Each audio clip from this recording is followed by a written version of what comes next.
There are some doctors though on social media. I mean, usually I feel like they're in the vegan camp, but they'll say that like farting is good. Like you want to be on a diet that's causing you to fart a lot because it's a sign of a well-functioning microbiome. Yeah, they say that, but it's not true. I mean, I could say all sorts of stuff. Socially, that's going to have like repercussions. Yeah. I mean, think about it. It's imprinting. I mean, if it was really true, why do people run away? Why do they cringe? It's just wrong. Now they have to try to convince you that farting is a healthy thing and not to be troubled about it, but it's troubling. Yeah. You don't want to be able to.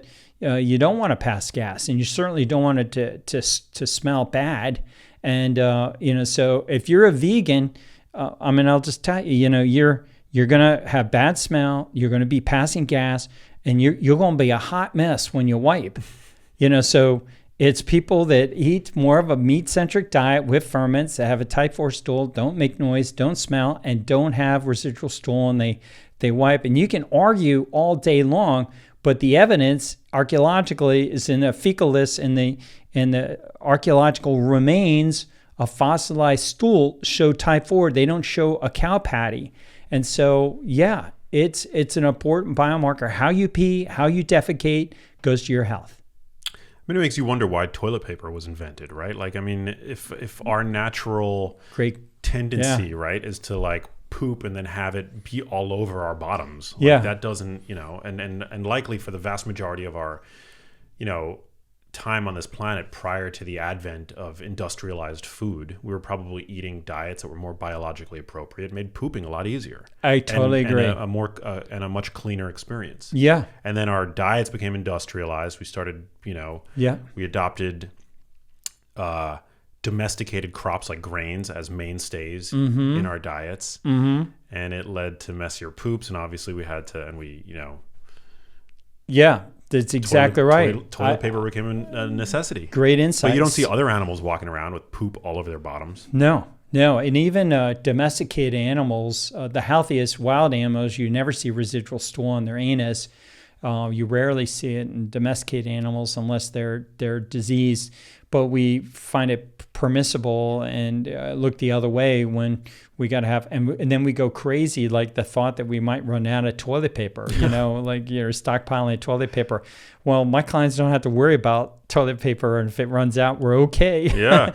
I feel like poop, assuming you're not sick, you're healthy, poop shouldn't really smell. Like I feed my cat the healthiest diet I can find. And, there's a stereotype about cats that they smell. My cat does not smell when she uses the bathroom. If you walk by, I grew up in New York City, you'd walk by the horses along, that line of Central Park. Mm-hmm. They're eating their biologically appropriate diets. Mm-hmm. Horse manure doesn't smell.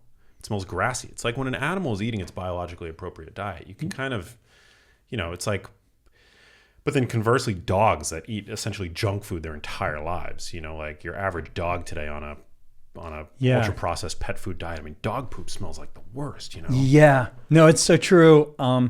And it reminds me of there's a social media influencer named Real Food RN who shared with me. I was talking with her about the microbiome and horse manure. She grew up and she was, I think, 18 years old, and she worked with these two 18-year-olds at a horse farm, and they became addicted to the smell of horse manure. She never understood why. But when the fresh manure would be delivered to them, they would pick it up in their hands and breathe it in. And she goes, I never understood this attraction I had. And it was really to the healthy microbes that are in there. So animals in the wild will go and consume other droppings of other animals because they can detect the healthy animal with a good smell and consume it. And so C. difficile, which is a terrible infection that we're now treating with fecal microbiotic transplants from healthy human beings and transplanting the stool from a healthy human into the sick infected human being. That took place because we noticed rats that had C. difficile would eat the rat's droppings of a healthy rat, and it cured them. And so that's how we learned to do this in human beings, fecal microbiotic transplants.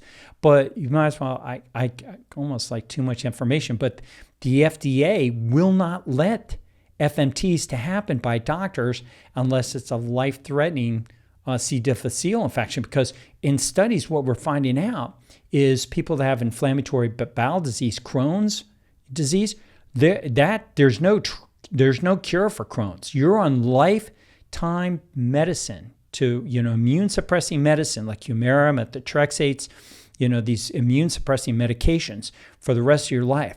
But if you have an FMT from a human being that's got a really optimized microbiome, the Crohn's, in one study, went completely away, and 1/3 of the people with Crohn's, 1/3 of them were cured. Wow. And here's the interesting thing. Of those 19 people that were cured, 11 of them, Max, came from a common donor.